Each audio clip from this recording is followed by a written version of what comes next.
Voilà, j'ai réussi à l'ouvrir enfin avec mes ongles et puis aussi ce truc-là en fait. Pour ceux qui se demandent ce que c'est le... Ça allait sur ça, voilà, sur... Non, il fallait un objet, tu vois, qui soit un peu assez fin comme ça, mais quand même assez solide pour pouvoir glisser, enfin assez, ouais, assez robuste, mais pas trop pour pouvoir glisser dans la fente du... là-dedans, quoi, dans la fente pour pouvoir le décoller parce qu'en fait c'était collé quoi, vraiment. C'était, on aurait dit qu'on avait mis de la colle là sur tout le tour. Bon, finalement ça s'est décollé assez facilement, mais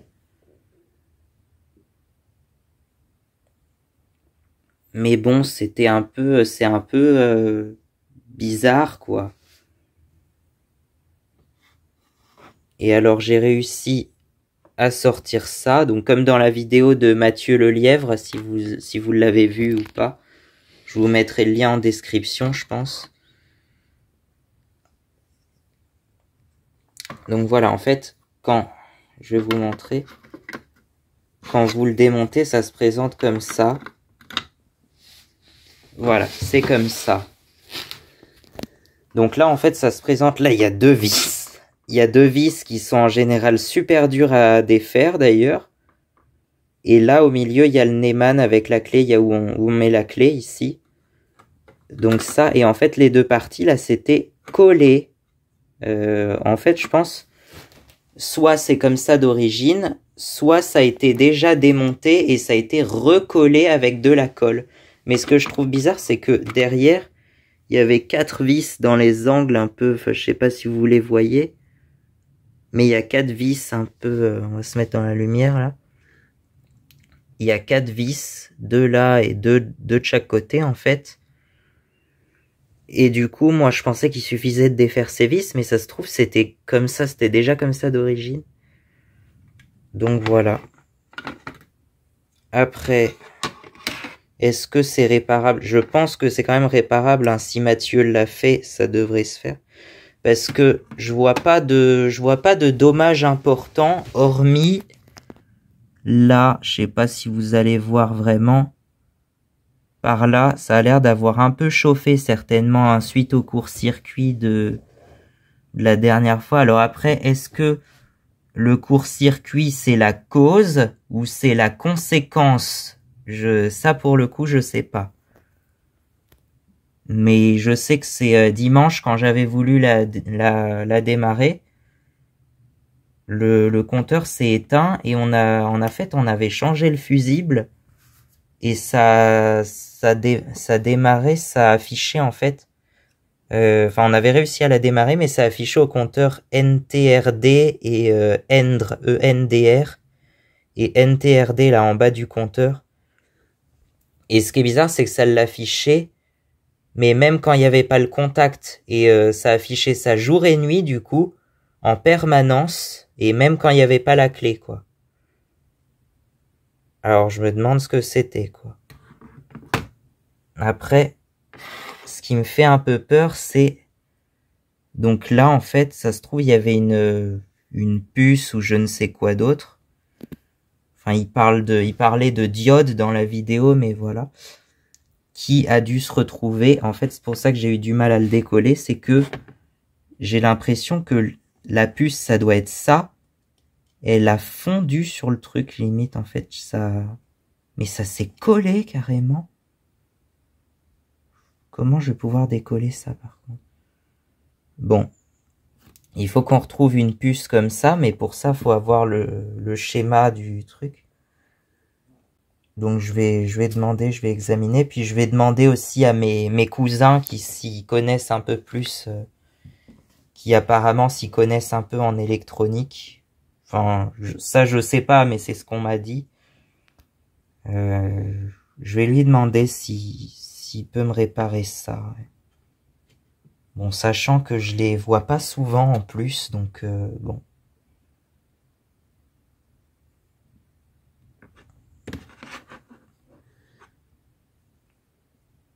Bon, en tout cas, j'ai réussi à ouvrir ça, c'est déjà ça. Mais ce qui est bizarre, c'est que c'est... Si, ça correspond à la vidéo de Mathieu Lelièvre un peu, mais c'est... C'est différent. Hein. Enfin, je sais pas. Il y a une autre vidéo, alors j'ai pas vu... Il y a deux vidéos que j'ai vues. Il y a une vidéo donc en français avec Mathieu Lelièvre, sur la chaîne de Mathieu Lelièvre, et une vidéo en anglais qui est, je sais même plus quelle chaîne a fait ça, mais je vous mettrai peut-être le lien en description aussi. Donc voilà. J'ai hésité quand j'ai fait cette vidéo, je me suis dit soit je publie une vidéo comme ça pour demander de l'aide, ou soit je vais essayer de trouver le problème moi-même et je vous mettrai les vidéos en ligne une fois que j'aurai tout réparé. Mais bon, je sais pas. Pour l'instant, on est encore en cours, donc voilà. Reste à savoir du coup quelle était la cause de ce court-circuit de dimanche.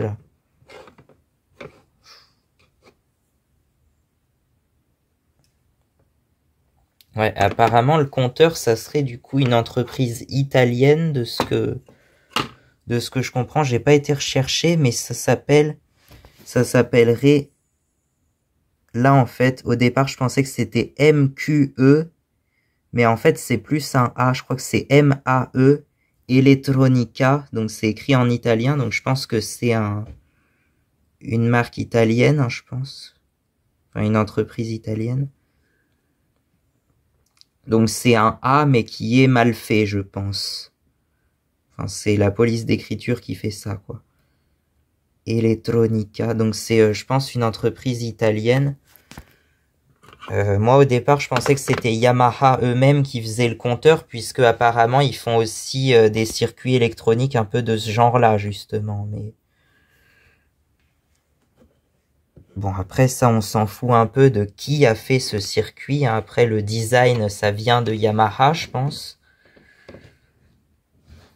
Mais c'est vrai que par la suite, je crois que c'est un problème récurrent, le compteur, effectivement, qui marche plus ou qui fait des siennes des fois. Et aussi la vitesse qui est pas tout à fait juste aussi. Hein. Des fois, je crois qu'il y avait une vidéo qui affichait le compteur, il montait à 108 km/h, alors qu'en vrai, il était qu'à 95, le gars. D'autres, des fois... Si, dans une autre vidéo, donc ça c'est une vidéo de WZK, je crois, il disait que le compteur, quand il était à 50, il était en réalité à 70.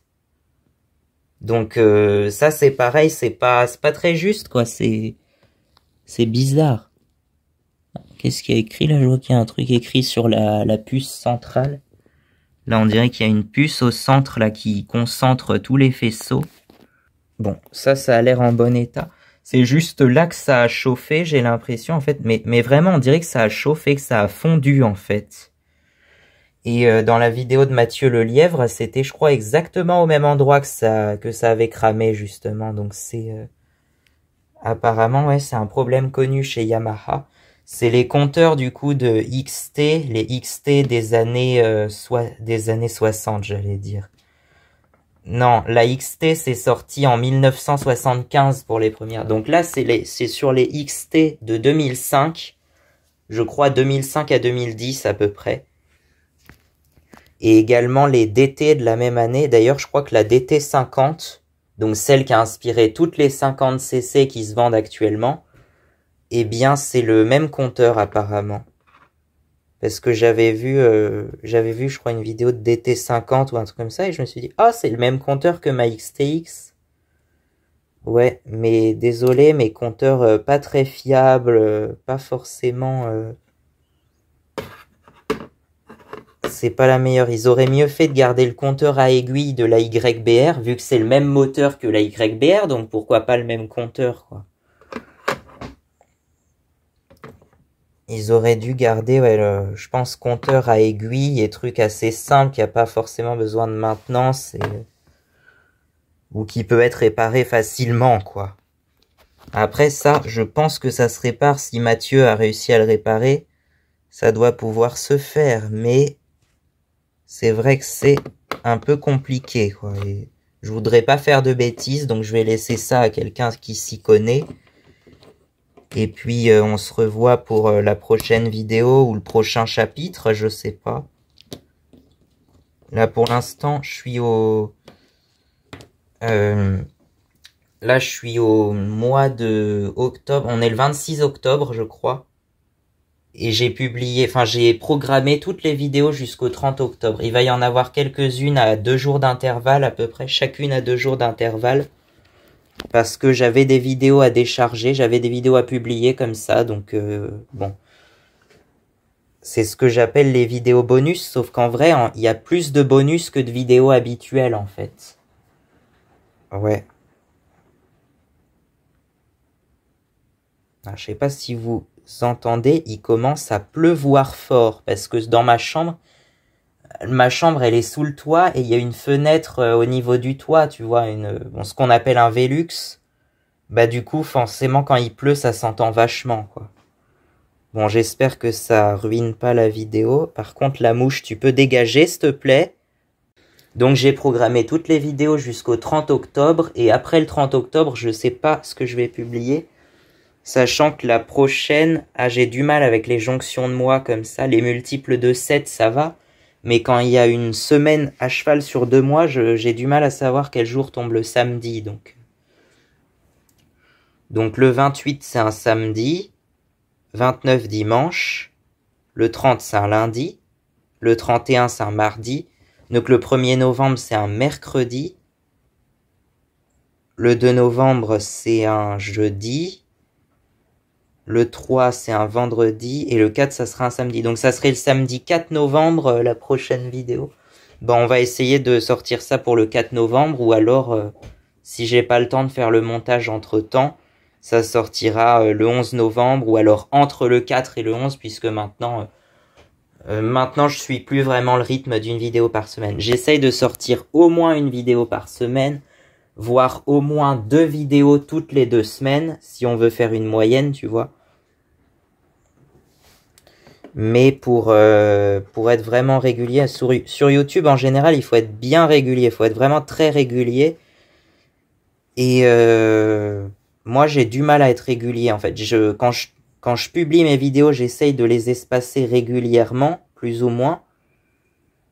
Mais par contre, les tournages, c'est très irrégulier. Il y a des fois, en une semaine, je vais tourner peut-être 10 vidéos.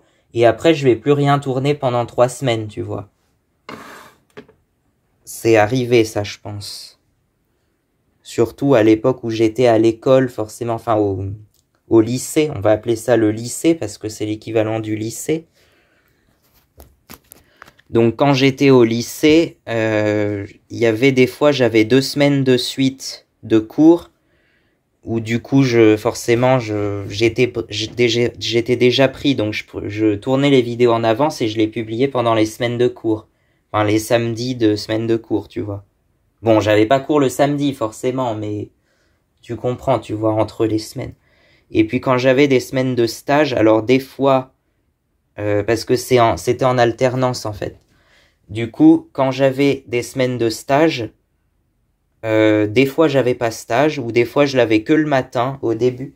Au début, je crois que j'avais stage que 4 jours dans la semaine, mais des jours entiers. Et ensuite, ça a été 5 jours, mais que le matin. Parce que j'ai du mal à me concentrer longtemps. En fait, j'ai du mal. Ça se voit peut-être pas, mais je peux pas travailler une journée entière, en fait. Je peux travailler peut-être 3 heures si je suis vraiment passionné, mais à un moment, je me suis dit... Et puis là, je viens de voir... Enfin... non, pourquoi je vais parler de ça, c'est... Est-ce que j'en parle? Bon, en fait, je me suis dit à quoi bon travailler, quoi. C'est... bah, pour le coup, pourquoi travailler? Pourquoi faut-il travailler pour vivre, quoi? Ça sera le sujet peut-être d'une autre vidéo, mais... Pourquoi faut travailler? Faut de l'argent. Bah, forcément, faut de l'argent pour pouvoir vivre et se faire plaisir. Mais sinon...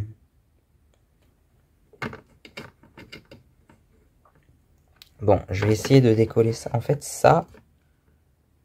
Ah oui, c'est vraiment collé. Ah, c'est vraiment collé. Merde!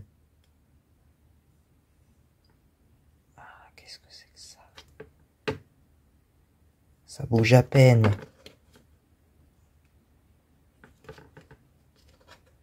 Oh là là, bon, de toute façon, il est mort le truc, hein, je pense. Le composant, là, ça doit pouvoir se changer, mais...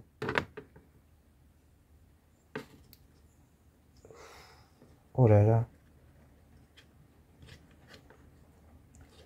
Bon. Je vais demander ça à mes cousins, au pire, hein, et on se retrouve bientôt. Je sais pas quand, mais bientôt. Au revoir. Il y a même une araignée qui est rentrée dedans. Je sais pas comment elle a fait pour rentrer là-dedans, comment c'était collé. Mais bon. Puis, bon, je vais essayer de voir ce que je peux faire avec ça. Il y a effectivement, on les voit, les voyants, là, ça y est. Dans l'autre sens, je peux les mettre, on les voit aussi. Donc, il y a le voyant à gauche, il y a le voyant du neutre ou du point mort, tu le dis comme tu veux, et celui des pleins phares. Et en bas, par contre, je vois pas celui du bas, il n'y a rien de... Il n'y a pas de pictogramme dessiné, mais bon. Et à droite, t'as le voyant donc des clignotants. Les deux clignotants, c'est le même voyant. Des phares, donc ça, c'est les feux de croisement et la jauge à essence. Alors, ce qui est... En fait, c'est plus un capteur de quand tu dois faire le plein, quoi. C'est pas une jauge, mais ça indique quand tu dois faire le plein, quoi.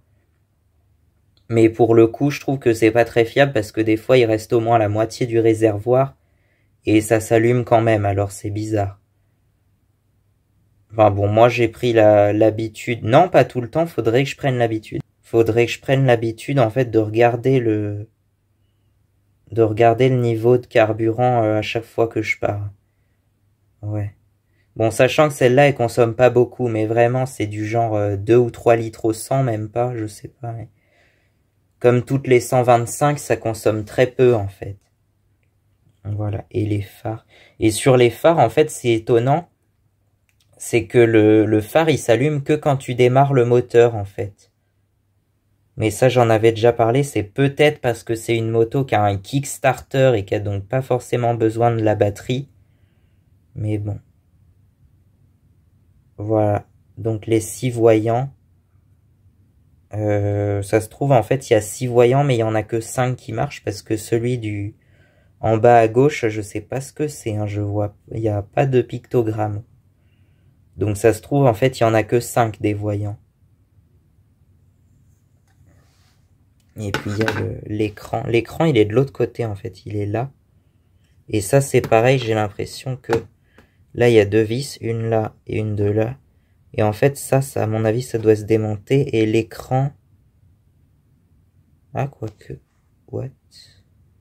Ah, t'es sûr que ça se démonte, ça? Parce que ça a l'air soudé des deux côtés. Bah alors, pourquoi il y a des vis?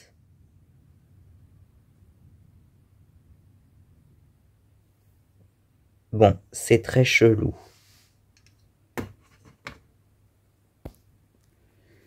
Bon, on verra ça la prochaine fois. Demain, si on a le temps, je sais pas.